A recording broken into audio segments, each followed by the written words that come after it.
అండి ఈ ఇయర్ మా ఇంట్లో వరలక్ష్మి వ్రతము ఎలా చేసామో ఈ వీడియోలో చూపిద్దామని చిన్న వీడియో చేస్తున్నాను అనమాట. చిన్న వీడియో ఏం కాదులే, లాంగ్ వీడియో పోస్ట్ చేస్తున్నాను. ఫస్ట్ అయితే పొద్దున్నే గుమ్మానికి ఇట్లా పసుపు కుంకాలు రాసేసి బియ్యం పిండితో ముగ్గులు వేసి అటుపక్క ఇటుపక్క చామంతి పూలు పెట్టి ఇట్లా గుమ్మం ఎప్పుడు అలంకరణ చేసుకుంటాను. ప్రతి గురువారం మా ఇంట్లో ఇలా ఉంటుంది. శుక్రవారం కూడా పెడతాను కుదరని పక్షంలో. తర్వాత తోరణాలంతా ఆ మెయిన్ డోర్కి అంతా అలంకరించాం మామిడాకులు తోరణాలతో. అక్కడ నుంచి నేరుగా పూజ రూమ్కి వచ్చేస్తాం. పూజ రూమ్లో ఇంకా కంప్లీట్గా ఈ సన్నజాజి పూలతో అలంకరణ చేసేసాను. యాక్చువల్గా అయితే ఈ సన్నజాజి పూలను రెగ్యులర్గా పెట్టము, ఏదో అకేషన్స్గా పెడతాము. రెగ్యులర్గా అయితే చామంతులు రోజాలు ఇవి ఎక్కువ పెట్టుకుంటాను అనమాట. నేను పూలు మా ఇంట్లో పూలు ఎప్పుడు స్టాక్ ఉంటాయి. అలా ఉంటేనే నాకు చాలా ఇష్టంగా నిండుగా ఉండాలి. పువ్వు పెట్టడం కూడా నాకు ఇష్టం ఉండదు. చాలకుండా పెట్టడం ఇష్టం ఉండదు. పూజ రూమ్ ఎంత బాగా అలంకరించుకుంటే నాకు ఆ రోజు అంతా ప్రశాంతంగా ఉంటుంది అన్నట్టు సెంటిమెంట్ నాకు. సో నేను ఎప్పుడు పూజ రూమ్ ఇట్లనే అలంకరించుకోవడానికి ప్రయత్నిస్తాను సాధ్యమైనంత వరకు. తర్వాత ఇంకా ఫెస్టివల్ అంటే నేను రెగ్యులర్గా ప్రతి ఇయర్ అర్లీ మార్నింగ్ 2 o'clockకే లేచేస్తానండి. లేచేసి ప్రసాదాలు నైవేద్యాలు అన్నీ చేసుకోవాలి. ఇక్కడ శనగలు అయితే ఈవినింగ్ వాయినంలో ఇవ్వడం కోసం 2ంటికి నానబెట్టినాను. అవి నానడం లేట్ అవుతుంది కాబట్టి. సో ఇది మా పూజ రూమ్కి పైన ఉంటుందన్నమాట. లక్ష్మీదేవి అమ్మవారికి కూడా అలంకరణ చేసేసాను. తర్వాత ప్రసాదాలకు అన్నీ ప్రీ ప్లాన్డ్గా చేసుకుంటాము. సుగీలు, పెరుగన్నము, పాయసము, పులిహార, సుండలు, వడపప్పు, పానకము ఇవంతా పెట్టేశాను అనమాట. అమ్మవారికి నైవేద్యాలుగా అన్నీ రెడీ చేసుకున్నాను. సో అందుకని అంత అర్లీగా లేస్తానన్నమాట. తర్వాత ఇక్కడ అమ్మవారికి ఒక స్టాండ్ పెట్టి, ఆ స్టాండ్ పెట్టడం కూడా మీకు షార్ట్ వీడియోలో పోస్ట్ చేస్తాను. ఇట్లా అమ్మవారిని కూర్చోబెట్టి కాళ్ళు చేతులు పెట్టి కాళ్ళకి పారాణిలాగా పెట్టి వెండి ముఖము సెట్ చేసేస్తాం. వెనక టెంకాయకి అంతా పీచు టెంకాయకి అమ్మవారి ఫేస్ అంతా కట్టేసి తర్వాత పూలతో అలంకరించేసాము. ఇక్కడ అరటి పిల్లకలు స్టాండ్లకు గుచ్చిపెట్టామన్నమాట.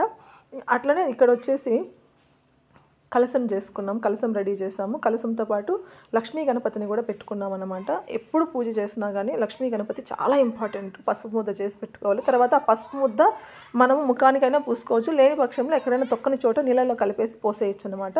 ఇక్కడ కలసం అనేది చాలా ఇంపార్టెంట్. కలసంలోకి అమ్మవారిని ఆవాహనం చేసుకొని మనం వ్రతం అనేది స్టార్ట్ చేస్తామన్నమాట. తర్వాత ఈవినింగ్ వాయనం కోసం ఇవ్వాల్సినవన్నీ రెడీ చేసేసుకున్నాను. టెంకాయలుగా పీచు టెంకాయలు, బ్లౌజ్ పీసులు, తర్వాత అరటిపళ్ళు, గాజులు, పసుపు కుంకుమ ప్యాకెట్లు అన్నీ ఇట్లా సెట్ చేసేసుకున్నాను. దానికి తోడు ఫస్ట్ టైం మనము వ్రతం చేసేదని కలసంలోకి ఏమేమి వేయాలనేది చాలామందికి డౌట్ అండి. నేనైతే మాత్రం ప్రతి ఇయరు రూపాయి నాణ్యాలు వేస్తాను, ఒక 5 కానీ 9 కానీ. తర్వాత పసుపు, కుంకుమ, గంధము, అక్షంతలు, పువ్వు, బంగారు ఏదో ఒకటి ఉంగరం కానీ చైన్ కానీ ఏదో ఒకటి వేస్తాను. దాంతోపాటు ఇంకా యాలక్కాయలు, ఎండు ద్రాక్ష కూడా వేస్తాను. అవన్నీ వేసి పీచు టెంకాయ అయినా పెట్టుకోవచ్చు, లేదు అంటే మామూలు టెంకాయ అయినా పెట్టుకోవచ్చు అండి.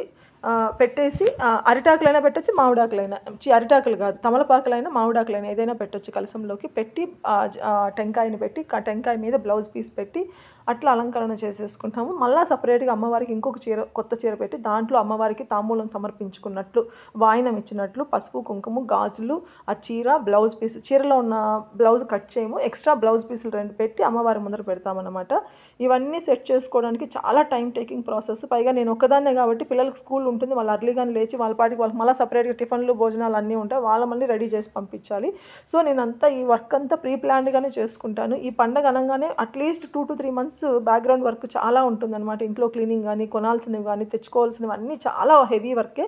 కానీ నాకు ఇష్టమైన పండగ కాబట్టి ప్రతి ఇయర్ నాకున్నంతలో ఆ మహాతల్లి మాకు ఇచ్చినంతలో నేను ఎప్పుడు తక్కువ లేకుండా ఒక 15 నుంచి ఒక 20 మందిని పిలిచి తాంబూలం ఇచ్చుకునే శక్తి ఉన్నంత వరకు నేను ఇస్తానండి. ఆ తాంబూలంలో కూడా పసుపు, కుంకుమ, జాకెట్టు, పీచు టెంకాయి ఇవన్నీ పెట్టి పూర్ణ తాంబూలం కింద ఇస్తాను. శనగలు కూడా పెడతానండి. శనగలు అది ఖచ్చితంగా పెట్టి ఇవ్వాలా. సో అందుకని నానబెట్టిన శనగలు కూడా అమ్మవారికి వచ్చిన వాళ్ళకి నైవేద్యంగా ఇస్తాను. నైవేద్యంగా తాంబూలంలో పెట్టిస్తానన్నమాట. చూసారు కదా అమ్మవారిని ఇట్లా అంతా అలంకరణ చేసుకున్నాను. అరటి పిల్లకలు పెట్టాను. దీపాలను కూడా కింద తమలపాకులు పెట్టి తమలపాకుల చుట్టూ చామంతులు, రోజాలు పెట్టి తర్వాత దీపాలు వెలిగించుకున్నాను. దీపారాధన అయిపోయింది, వ్రతకథ అయిపోయింది, అమ్మవారికి నైవేద్యం అంతా సమర్పించుకున్నాము.